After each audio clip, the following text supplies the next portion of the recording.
So అసలు మనం సర్వేయింగ్ని planning ఎలా చేస్తాం? Planning requires a well rounded and understanding of surveying practices. అంటే మనం ఫస్ట్ అసలు ప్లానింగ్ చేస్తున్నాము అంటే దాన్ని ఆ ఏరియా అనేది ఎలా ఉంటుంది, మనం తీసుకునే ఫీల్డ్ ఎట్లాంటిది, మనం ప్రాక్టీస్ దాని మీద ఎలా చేస్తున్నాం, ఏ ఇన్స్ట్రుమెంట్ యూజ్ చేసుకుంటే మనకి ఈజీగా లెవెల్ అనేది జరుగుతుంది అనేది మనం చూసుకోవాలి. సో ఇవి చేసేటప్పుడు మనకి యాక్యురసీ అనేది మెయిన్లీ ఇంపార్టెంట్. యాక్యురసీ లేకుండా మనం ఏం చేసినా అది వేస్ట్. సో దాంట్లో మనకి ఏమేమి ఉంటాయి? Basic control, topography and photogrammetry. అంటే బేసిక్ కంట్రోల్ అంటే నార్మల్లీ మనకి అసలు అక్కడ కంట్రోలింగ్ ఎలా ఉంది. టోపోగ్రఫీ అంటే ఏరియా అంటే వ్యూ అనేది ఎలా ఉంటుంది, ఆ ల్యాండ్ వ్యూ అనేది. టోపోగ్రఫీ అంటే దాంట్లో మనకి అసలు ఫోటోగ్రాఫ్స్ అట్లా ఎలా ఉన్నాయి, హిస్టారికల్గా ఏమన్నా ఉన్నాయా మనకి వాళ్ళ దగ్గర ప్రీవియస్ కానీ. సెకండ్ ఏంటి? Existing controls. మనకు అసలు అక్కడ ఇదివరకు అది ఎలాంటి ల్యాండ్, అది అర్బన్ ఏరియానా లేకపోతే నార్మల్ ఏరియానా, అది ఏంటి అది అనేది మనం చూసుకోవాలి. తర్వాత నేషనల్ జియోమెట్రిక్ సర్వే అంటే దీంట్లో మనం వాటర్ కండిషన్స్ అనేవి కూడా ఆ ఫీల్డ్లో వాటర్ కండిషన్ అంటే వాటర్ టేబుల్ కూడా ఎలా ఉంది అనేది మనం చూసుకోవాల్సి ఉంటుంది. నెక్స్ట్ రెకగ్నైజెన్స్ అంటే డిస్క్రిప్షన్ ఆఫ్టర్ డేటా. అంటే మనకి పాత డేటా, ఓల్డ్ రికార్డెడ్ డేటా అనేది ఏమన్నా ఉందా, దానికి జిపిఎస్ లొకేషన్స్ అనేవి మనం ప్రొవైడ్ చేసున్నామా, అక్కడ మనకి ఏమన్నా ప్రాబ్లమ్స్ ఏమన్నా రైజ్ అవుతున్నాయి అనేవి మనం రికగ్నైజెన్స్లో సెర్చ్ చేసుకోవాలి. నెక్స్ట్ తర్వాత choosing of instruments and method. అక్కడ అసలు ఎలాంటి ఇన్స్ట్రుమెంట్ని యూజ్ చేసుకుంటే మనకి యాక్యురసీ అనేది బాగా వస్తుంది అనేది మనం చెక్ చేసుకోవాలి. అంటే అక్కడ ఎలాంటి మనకి అవైలబిలిటీ ఉన్నాయి మనకి సర్టెన్ ఏరియాలో అనేది కూడా మనం చెక్ చేసుకోవాలి. తర్వాత కంప్యూటేషన్ డ్రాఫ్టింగ్. తర్వాత ఇవన్నీ చెకింగ్ చేసుకున్న తర్వాత మనకి ఎలాంటి డ్రాఫ్టింగ్స్ అంటే డ్రాయింగ్స్ బేస్ చేసుకొని మనం ఈ సర్వే చేయగలం అనేది కూడా మనం చెక్ చేసుకోవాలి. So accuracy and errors. మనకి యాక్యురసీ దేని మీద డిపెండ్ అవుతుందంటే ఇన్స్ట్రుమెంట్ మీద డిపెండ్ అవుతుంది. అంటే తీసుకునే ఇన్స్ట్రుమెంట్ లెవెల్ని బట్టి మనకి యాక్యురసీ అనేది మారుతుంది. తర్వాత దాన్ని యూజ్ చేసే మెథడాలజీని బేస్. ఇప్పుడు ఇన్స్ట్రుమెంట్ తీసుకుంటే అయిపోయింది, ఆ ఇన్స్ట్రుమెంట్ని ఏ మెథడ్లో యూజ్ చేయాలనేది కూడా ఉంటుంది. సో ఆ మెథడ్స్ అనేవి మనం ఎలాంటి మెథడ్స్ యూజ్ చేస్తున్నది కూడా చూడాలి. తర్వాత ఆ ల్యాండ్కి ఉండే ప్లానింగ్ ఏంటి, మనం తీసుకున్న ప్లాన్. మనం ఒక బిల్డింగ్ కట్టాలి అనుకున్నాం, ప్లాన్ అనేది పర్ఫెక్ట్గా ఉండాలి. ప్లానింగే రాంగ్ ఉంది అనుకోండి, మనం ఎన్ని సర్వేస్ చేసినా కానీ అది ఫెయిల్యూర్కి దారితీస్తుంది. కాబట్టి మనం తీసుకునే ప్లానింగ్ కూడా ప్రాపర్గా ఉండాలి.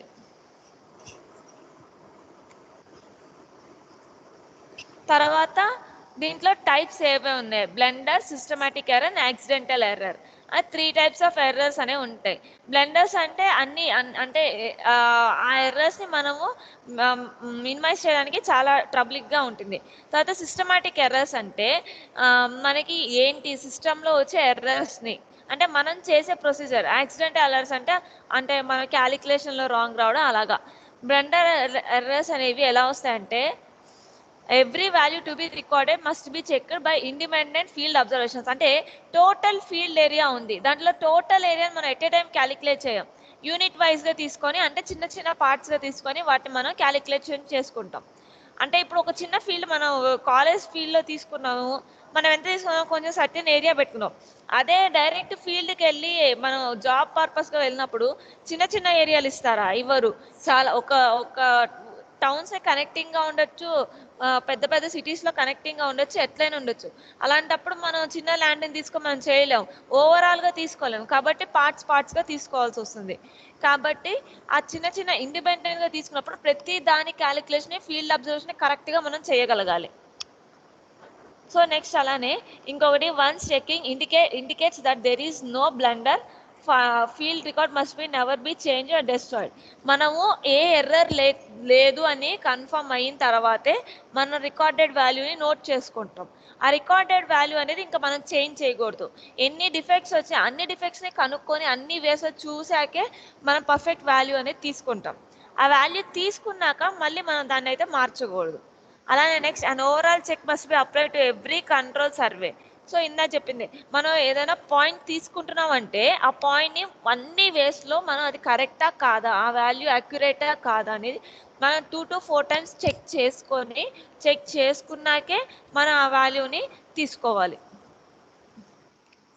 Next systematic errors. Systematic errors అంటే an error that are under the same conditions will always be same size and sign. అంటే మనం తీసుకునే సైజ్ వేరియేషన్స్ అయినా కావచ్చు, ఇచ్చే సైన్ ఇండికేషన్స్ అనేవి ఇస్తుంటాం.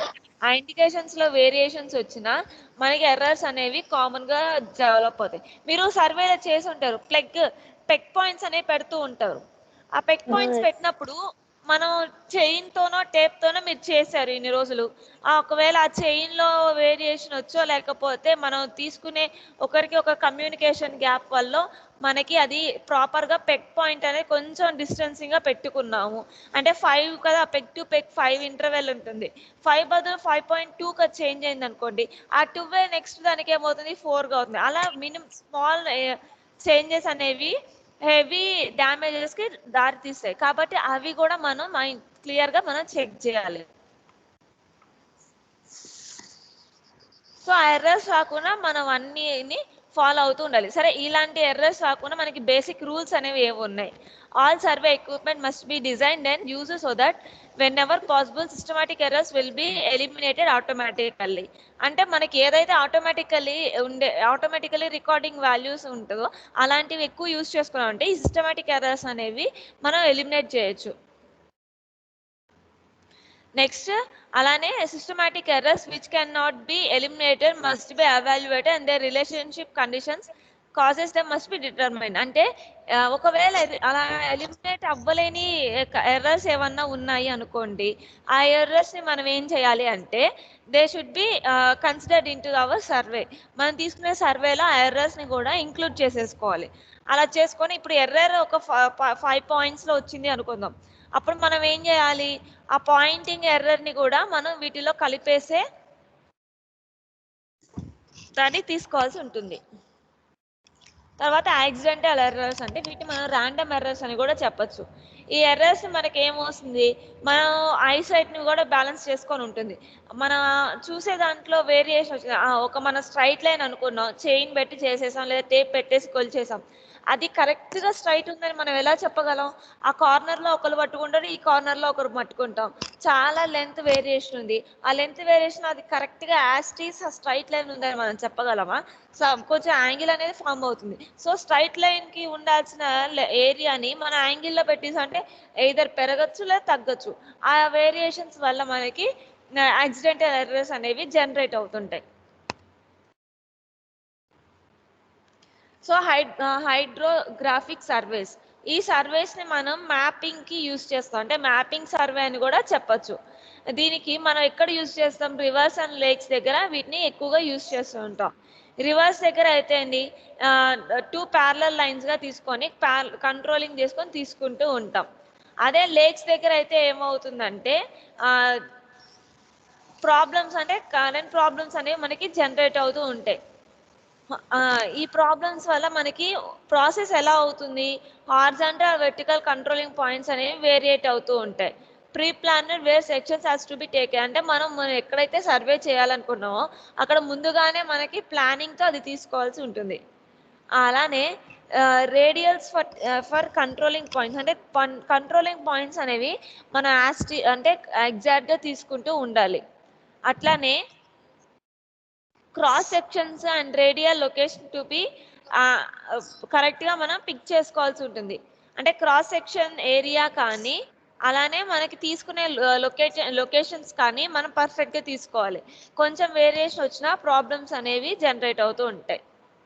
గేజింగ్ స్టేషన్స్ అంటే మనకి ఏరియాలో ఇప్పుడు సపోజ్ రైల్వే ట్రాక్ ఉంది, ఒక లైన్కి ఇంకో లైన్కి మనకి డిస్టెన్స్ అనేవి, ఇప్పుడు రైల్వే ట్రాక్ చూసారు మీరు, రైల్వే ట్రాక్లో ఏముంటాయి, ఒక ట్రైన్ మూవ్ అంటే 2 ఉంటాయి వేస్, దాటికి ఆ రెండింటి మీద బేస్ చేసుకునే ట్రైన్ మూవ్ అవుతుంది. ఆ రెండింటి మధ్య ఉండే డిస్టెన్స్ని గేజ్ అంటాం. అలానే ఇందాక మీకు చెప్పినట్టు రివర్స్ దగ్గర 2 ప్యారలల్ లైన్స్ తీసుకుంటామని చెప్పాను. ఆ ప్యారలల్ లైన్స్ మనం గేజింగ్ స్టేషన్స్ అని కూడా పిలవచ్చు. అంటే గేజింగ్ ఆ 2 ప్యారలల్ లైన్స్ మధ్య ఉండే డిస్టెన్స్ అనేవి మన స్టార్టింగ్ పాయింట్ నుంచి ఎండింగ్ పాయింట్ వరకు అదే డిస్టెన్స్ని మెయింటైన్ చేస్తూ వెళ్ళాలి, వాటిలో వేరియేషన్స్ అనేవి రాకూడదు.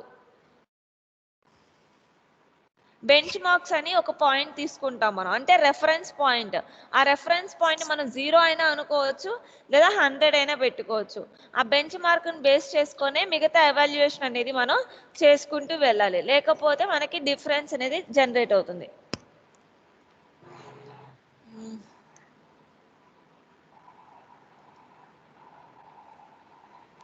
సో మనకి ఆఫ్ సెట్స్ అనేవి తీసుకుంటూ ఉండాలి. ఆఫ్ సెట్స్ అంటే మనము ఒక పాయింట్కి పర్టికులర్ ఒక లైన్ తీసుకొని దానికి పర్టికులర్ పాయింట్ అనేది ఒకటి జనరేట్ అవ్వాలి.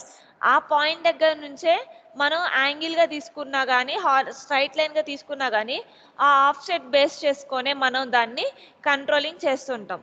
సో ఆఫ్ సెట్ పాయింట్స్ అనేవి మనకి కరెక్ట్గా తీసుకోవాలి. వీటిలో మనకి టోపోగ్రాఫిక్ సర్వేలో మనకి 6 మెథడ్స్ లో చేస్తాం. ఒకటి రేడియల్ మెథడ్, ఇంకోటి పల్సర్ ఆఫ్సెట్ మెథడ్స్, ఇంకొకటి ఏంటి గ్రిడ్ మెథడ్. గ్రిడ్ మెథడ్ అంటే మనం ఏరియాని తీసుకున్నాం అనుకోండి, దాన్ని బాక్సెస్ లాగా డివైడ్ చేసుకుంటాం. సో అలా మనం ఒక పర్టికులర్ ఏరియాని బాక్సెస్ గా డివైడ్ చేసుకుంటే దాన్ని గ్రిడ్ మెథడ్ అని పిలుస్తారు. వీటికి గ్రిడ్ ఇంటర్వెల్స్ కూడా ఉంటాయి. దానికి 25 ఇంచెస్ అని 50 ఇంచెస్ అని మనం గ్రిడ్ అది వేరియేషన్స్ కూడా మనం తీసుకుంటూ ఉంటాం. వీటిని మనం ఈ గ్రిడ్ లో మనం పర్పెండిక్యులర్ లైన్స్ ని డ్రా చేసుకుంటూ వెళ్తాం, డైరెక్ట్ గా తీసుకోం. సో ఇది గ్రిడ్ మెథడ్ తీసుకొని మనం టోపోగ్రఫీ చేస్తాం. ఇంకొకటి ఏంటంటే టోపోగ్రమెట్రీ అని ఇంకొక మెథడ్. ఇది దీంట్లో ఆఫ్సెట్స్ అనేవి మనం తీసుకోం, డైరెక్ట్ గా అనేది మనం క్యాలిక్యులేట్ చేస్తుంటాం. గ్రౌండ్ కవర్ ని మనం ఎలా క్లీనింగ్ చేసుకుంటే ఆ గ్రాస్ ని థిక్విడ్స్ అండ్ వెయిన్స్ ఇలాంటివి ఏమీ లేకుండా మనం చూసుకోవాలి. అంటే ఇప్పుడు ల్యాండ్ సర్వే చేసేటప్పుడు నార్మల్ వాటిలో ల్యాండ్ ని క్యాలిక్యులేట్ చేస్తూ ఉంటాం, కానీ ఎంటీ ఏరియాలో మనకి గ్రాస్ ఇలాంటివన్నీ ఉంటుంటాయి కదా. వీటిలో ఈ టోపోగ్రమెట్రీలో మనం ఆ వేస్ట్ మెటీరియల్స్ కూడా మనం కన్సిడర్ చేసి మనం తీసుకోవాలి. అలానే ఆ ఏరియాలో స్నో పడుతుందా లేకపోతే నార్మల్ రెయిన్ఫాల్ ఏరియా అనేది కూడా మనం చెక్ చేసుకోవాలి. అలానే టాల్ బిల్డింగ్స్ ని మనం ఎక్కువగా ఈ టోపోగ్రమెట్రీలో మనం తీసుకోకూడదు, నార్మల్ వాటిని తీసుకొని చేయాలి వీటిని. ఇది ఈ టోపోగ్రఫిక్ సర్వేకి ఇది ఒక చిన్న ఎగ్జాంపుల్. అంటే హైట్ అనేది మనకి లిమిటెడ్ గా చూసుకోవాలి, హైట్ వేరియేషన్స్ అనేవి. ఇక్కడ ఏంటంటే ఈ ఏరియాస్ ఎక్కువ ఇలాంటి సిటీ ఏరియాస్ లో తీసుకున్నాం, ఎందుకంటే ఏరోప్లేన్స్ మూమెంట్ అనేవి గ్రౌండ్ లెవెల్ ని చూసి క్యాలిక్యులేట్ చేసుకుంటూ మన టాల్ బిల్డింగ్స్ అనేవి కన్స్ట్రక్ట్ చేసుకోవాలి.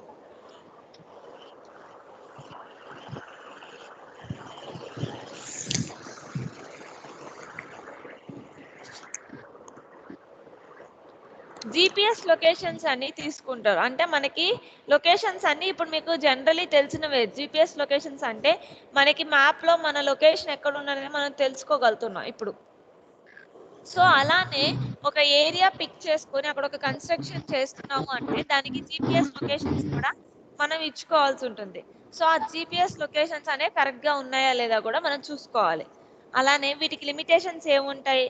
Must be able to maintain satellite signals. Signals అనే దానికి ప్రాపర్ గా ఉండాలి. తర్వాత సిగ్నల్ రిఫ్లెక్షన్ అంటే బిల్డింగ్స్ కానీ రూఫ్స్ కానీ ఈచ్ అండ్ ఎవ్రీ పాయింట్ అనేది మనకి శాటిలైట్ లో రిఫ్లెక్ట్ అవుతూ ఉండాలి. అలానే ఎలివేషన్స్ అనేవి 0.15 ఇంచెస్ కి ప్లస్ ఆర్ మైనస్. అంటే ఫ్రంట్ వ్యూ ఎలివేషన్ అంటే వ్యూస్, మనకి ఆ ఫ్రంట్ వ్యూ బ్యాక్ వ్యూ అంటుంటాం కదా. ఎలివేషన్ అంటే మనకి ఫ్రంట్ వ్యూ అని. సో ఆ ఫ్రంట్ వ్యూ ఎప్పుడు అనేది 0.15 ఇంచెస్ కి ప్లస్ ఆర్ మైనస్ లో మనకి ఉండాలి. మీకు ఇది స్లైడ్ మూవింగ్ అవుతుందా? Okay. So next one trace controlling. అంటే కాంటూర్ పాయింట్స్ అని పిలుస్తుంటాం మనం. ఆ పాయింట్స్ ఎలా తీసుకుంటాం అంటే ఒక ఏరియా తీసుకుందాం, ఒక స్ట్రైట్ రోడ్ తీసుకున్నాం అంటే ఆ స్ట్రైట్ రోడ్ లో స్టార్టింగ్ పాయింట్ నుంచి ఎండింగ్ పాయింట్ వరకు లెవెలింగ్ అనేది ఒకటే ఉండాలి. సపోజ్ మనం ఒక పర్టికులర్ ఏరియా తీసుకున్నాం, అది 0 లెవెల్కి పెట్టినాం. ఆ లెవెల్ నుంచి ఈ మనం సెలెక్ట్ చేసుకున్న రోడ్ అనేది ఎంత హైట్లో ఆర్ తక్కువలో ఉంది అని. ఇప్పుడు రైల్వే స్టేషన్స్ ఉన్నాయి, ప్లాట్ఫామ్ ఉంది, అది సమ్ హైట్లో ఉంటుంది, నార్మల్గా ఉండదు, రోడ్ లెవెల్కి ఈక్వల్గా ఉండదు. సో మనం అది తీసుకున్నప్పుడు ల్యాండ్ నుంచి ఆ రైల్వే ప్లాట్ఫామ్ ఎంత హైట్లో ఉంది. ఇప్పుడు ల్యాండ్ అనేది normal zero level, ground level, అది మనం బెంచ్ మార్క్ అనుకుంటాం. అది అంటే అది ఇంకా సూటబుల్ పాయింట్. ఆ పాయింట్ నుంచి రైల్వే ప్లాట్ఫామ్ అనేది ఎంత హైట్లో ఉంది దాన్ని మనం దీని ప్లస్ ఆర్ మైనస్గా మనం దాన్ని తీసుకుంటాం. అంటే ఇప్పుడు గ్రౌండ్ లెవెల్ కంటే ప్లాట్ఫామ్ హైట్లోనే ఉంటుంది. అప్పుడు మనం ఏమని పిలుస్తాం, +5 meters హైట్లో ఉంది అని పిలుస్తాం. అదే ప్లాట్ఫామ్ని మనం బెంచ్ మార్క్గా తీసుకున్నాం అంటే గ్రౌండ్ ఏమవుతుంది, తక్కువ హైట్లో ఉన్నట్టే కదా, ప్లాట్ఫామ్ కంటే కిందకే అది ఉంది. సో దాన్ని ఏమంటాం, అదే 15 హైట్ వేరియేషన్ ఉంది రెండిటికి, -15 అంటాం. ఎక్కడ నుంచి, ప్లాట్ఫామ్ మీద బెంచ్ మార్క్ తీసుకుంటే గ్రౌండ్ అనేది -15లో ఉంటుంది. గ్రౌండ్ని బెంచ్ మార్క్గా తీసుకుంటే ప్లాట్ఫామ్ ఏమవుతుంది, +15 హైట్లో ఉంది అని హైట్ వేరియేషన్స్ చేస్తాం. అవి మనం చూసుకోవాలి. ఇప్పుడు ఆ ప్లాట్ఫామ్ హైట్ అంతా అంటే త్రూఅవుట్ ప్లాట్ఫామ్ మొత్తం ఎంత లెవెల్లో ఉండాలి, గ్రౌండ్ నుంచి +15 హైట్లోనే త్రూఅవుట్ ప్లాట్ఫామ్ ఉండాలి.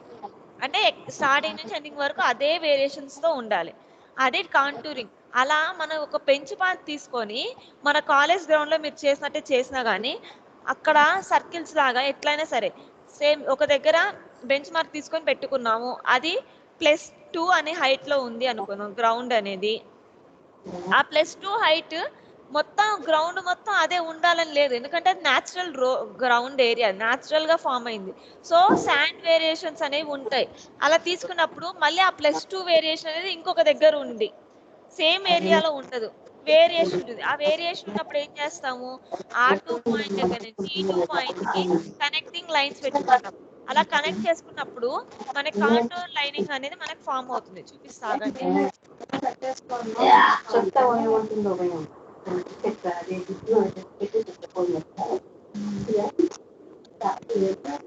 సో ఎనీవే డయాగ్రామ్ ఇక్కడ లేదు, ఈసారి నెక్స్ట్ క్లాస్లో మీకు డయాగ్రామ్ కూడా చూపిస్తాను, కాంటూరింగ్ ఎలా తీసుకున్నాను. మీరు లేదా నెట్లో కొట్టిన వస్తాయి కాంటూరింగ్ అంటే. మనము తీసుకునేది ఆ కాంటూరింగ్లో పాయింట్స్ మనం కనెక్ట్ చేసుకుంటూ ఉంటాం, సేమ్ లెవెల్ ఉన్న పాయింట్స్ అన్నిటిని ఒక లైన్ గీసుకుంటాం. నెక్స్ట్ +3 ఉంది అనుకోండి, మనకి ఆ +3 ఉన్న ఆ ఏరియా మొత్తంలో +3 ఉన్న వాటన్నిటిని ఒక లైన్ గీసుకుంటాం, +2 ఒక లైన్, -2 ఉంటే -2కి ఇంకో లైన్. అలా లైన్స్ ని మనం గీసుకుంటూ ఉంటే వాటిని కాంటూర్ లైన్స్ అంటారు. ఆ లైన్ కి ఉన్న వాల్యూస్ అన్ని అంటే ఆ లైన్ లో మనకున్న లెవెల్ అంతా సేమ్ లెవెల్లో ఉంది అని అర్థం. అలా వేరియేషన్ ఉన్న వాటన్నిటిని ఒక్కొక్క లైన్ +2 అని ఒక లైను, +3 ఒక లైను, +4 ఒక లైను, లేదా -2 ఒక లైను, -4 అలా అలా ఏ అయితే లెవెల్ వేరియేషన్స్ ఉన్నాయో ఆ లెవెల్ వేరియేషన్స్ అన్నిటిని కలిపి ఒక పాయింట్ చేస్తాం. అది దాని కాంటూరింగ్ అని పిలుస్తారు. మనం కాంటూరింగ్ ని కూడా ఒక మ్యాప్ గా యూజ్ చేసుకుంటాం. కాంటూరింగ్ ని అది మీకు నెక్స్ట్ క్లాస్ లో చూపిస్తే, ఇప్పుడు దీంట్లో స్లైడ్స్ లో పెట్టలేదు నేను. అలా కాంటూరింగ్ లో ఏం చేస్తామంటే హిల్ కి ఒక కాంటూరింగ్ ఉంటుంది. కాంటూరింగ్ లైన్స్ ని బేస్ చేసుకొని హిల్లీ ఏరియాస్కి ఏం చేస్తాం, పెద్ద సర్కిల్, దాని లోపల ఇంకొక చిన్న సర్కిల్, దాని నుంచి ఇంకొక చిన్న సర్కిల్, అంటే ఇన్నర్కే సర్కిల్స్ అనేవి లోపలికి సర్కిల్ సైజెస్ తగ్గిపోతూ వస్తుంది. అలా వస్తే అది కాంటూరింగ్ అని. ఒక నిమిషం మీకు చూపిస్తాను అండి.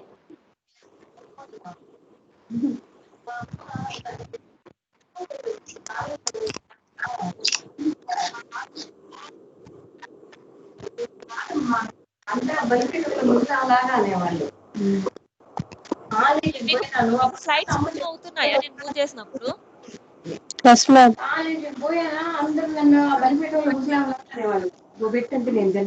నేను దాగను ఇది నేను వంటి కూడా నేను రాను అంత మరీ మడిగట్టుకున్నట్టుగా మాట్లాడుతుంది. ఇది సపోజ్ కొన్ని ఇది +2 సింబల్ తీసుకొని లెవెల్, ఇది ఒక బెంచ్ మార్క్, మనం ఇది బెంచ్ మార్క్ గా తీసుకుందాం. అర్థమవుతుందా? నాకు సిస్టమ్ తో మూవ్ చేయడం కుదరట్లేదు, డ్రా చేసిన జస్ట్ నార్మల్లీ. ఇది ఒక బెంచ్ మార్క్ అనుకుందాం మనం. ఇంకోటి చెప్పింది చెప్పాలనేదాన్ని మా అమ్మ కదా, మా అమ్మ వాళ్ళని ఇది బెంచ్ మార్క్ మనకి. ఈ బెంచ్ మార్క్ అనుకుంటే ఈ కాంటూరింగ్ దీని నుంచి ఇది +2 హైట్ లో ఉంది ఈ ల్యాండ్ అనేది. సో అలానే ఇది +2 సైజ్, ఇంకొక లోపల ఇంకొక లైన్ జనరేట్ అయింది. ఇది +1, ఇది ఇంకా మైనస్ లో ఉంటుంది, మనకి తగ్గింది కాబట్టి ఇది మైనస్ లోకి జనరేట్ అవుతుంది. ఇంకొక లైన్ తీసుకుంటాం, ఇది -1 అని పెట్టుకుందాం, అంటే సింబల్ అనేది మనకి వేరియేట్ అయింది. నెక్స్ట్ అలానే ఇంకొక పాయింట్, ఇది 2 పెట్టుకుందాం. అంటే ఇలా వేరియేట్ అవుతూ ఉన్నాయా మీకు పాయింట్స్ అనేవి? ఇలా హిల్లీకి ఏమవుతుంది, మనకి హిల్ అనేది ఫ్రంట్ వ్యూ నుంచి ఎలా కనపడుతుంది, ఇలా కోన్డ్ గా కనపడుతుంది అవునా. పైన ఏమైంది, ఇక్కడ కాంటూర్ లెవెలింగ్ అనేది తక్కువ సర్కిల్లోకి, ఇది ఒక సర్కిల్, ఇక్కడ ఇంకొక సర్కిల్ ఫామ్ అవుతుంది, ఇలా ఎవరు జూమింగ్ చేస్తుంది, నాకు డ్రా చేయడానికి ఇబ్బందిగా ఉంది, జూమ్ తగ్గించండి.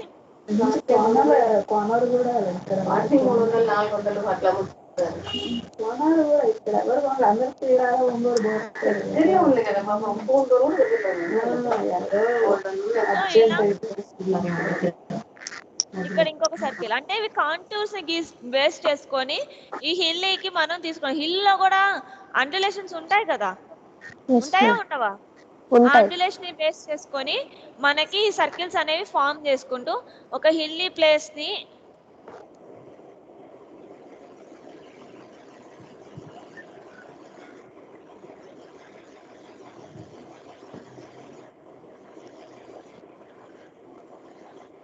అట్లా హాట్స్పాట్ ఆన్ చేసా, దూరం తీసుకోకపోతే పోతుంది అంతా పెట్టుకోండి. నేను ఓకేనా? సో నేను నెక్స్ట్ క్లాస్ నుంచి మిగతా కంటిన్యూ చేస్తాను. ఒక్క నిమిషం వెయిట్ చేయండి, అటెండెన్స్ తీసుకుంటాను. మిగతా వాళ్ళకి ఇన్ఫార్మ్ చేయండి. అన్ని క్లాసెస్ కి ఇలానే చేస్తున్నారా మీరు? లేదు మేడం, 5 మెంబర్స్ వచ్చేవాళ్ళు.